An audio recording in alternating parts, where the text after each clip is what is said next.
अयोध्या, एक ऐसा नाम जो सदियों से आस्था और विवाद का केंद्र भी रहा है। आज हम इसी जगह से जुड़े उन ऐतिहासिक दावों की गहराई में उतरेंगे जिन्होंने भारत के इतिहास पर एक बहुत ही गहरी छाप छोड़ी है। तो सवाल यही उठता है कि क्या एक ही पवित्र जगह के लिए दो एकदम अलग-अलग ऐतिहासिक कहानियां हो सकती हैं? यही वो सवाल है जो इस पूरे मामले के दिल में है और यही बात इसे इतना पेचीदा और संवेदनशील भी बना देती है। चलिए, सबसे पहले उस दावे को समझते हैं जिसे सबसे ज्यादा लोग जानते हैं। ये हमें ले चलता है सीधे 16वीं सदी में, जब भारत में मुगल साम्राज्य की बस शुरुआत ही हो रही थी, यानी बाबर के शासनकाल में। ये साल 1528, ये इस पूरी कहानी का एक बहुत ही जरूरी पड़ाव है। जो सबसे प्रचलित मान्यता है उसके हिसाब से इसी साल एक ऐसी घटना हुई जिसने सदियों तक चलने वाले एक गहरे विवाद की नींव रख दी। तो ये जो मुख्य और सबसे प्रचलित मान्यता है वो ये कहती है कि 1528 में मुगल बादशाह बाबर के एक सेनापति थे, मीर बाकी। उन्होंने भगवान श्री राम के जन्म स्थान पर जो मंदिर पहले से मौजूद था उसे तोड़कर बाबरी मस्जिद बनवाई। यही वो दावा है जो इस पूरे विवाद की जड़ है। लेकिन देखिए, इतिहास कभी भी एक सीधी लकीर की तरह नहीं होता। कहानी में एक और मोड़ है। कुछ दूसरे ऐतिहासिक स्रोत और जानकार इस घटना को एक बिल्कुल ही अलग समय से जोड़ते हैं, एक दूसरे ताकतवर मुगल शासक औरंगजेब के दौर से।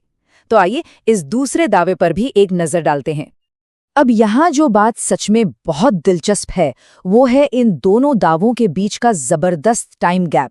सोचिए, एक दावा कहता है कि ये घटना 1528 में बाबर के समय हुई, जबकि दूसरा दावा इसे लगभग 150 साल बाद औरंगजेब के शासनकाल में ले जाता है। ये 1.5 सदी का फासला हमें दिखाता है कि ऐतिहासिक सबूतों को समझना और किसी एक पक्के नतीजे पर पहुंचना कितना मुश्किल काम हो सकता है।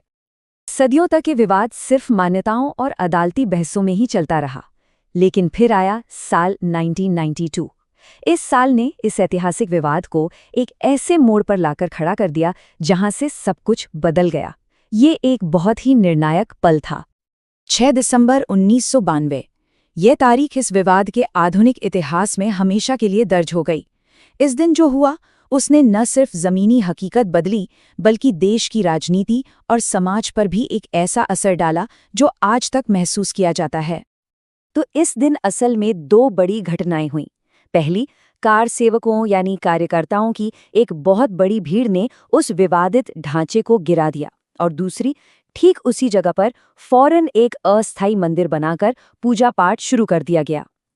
इन घटनाओं ने जमीन पर जो हकीकत थी उसे हमेशा के लिए बदल दिया और इस मामले को एक लंबी कानूनी लड़ाई की तरफ धकेल दिया।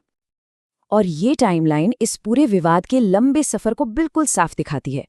1528 की पहली मान्यता से शुरू होकर औरंगजेब के समय के दूसरे दावे तक और फिर 1992 की उस निर्णायक घटना तक, हम देख सकते हैं कि कैसे ये विवाद लगभग 500 सालों में धीरे धीरे बढ़ा और भी ज्यादा गहरा होता चला गया। और अंत में ये पूरा प्रकरण हमें एक बहुत बड़े सवाल के सामने लाकर खड़ा कर देता है कि आखिर ये ऐतिहासिक दावे बनते कैसे हैं, ये पीढ़ी दर पीढ़ी जिंदा कैसे रहते हैं और ये किसी समाज की यादों को, उसकी सोच को कैसे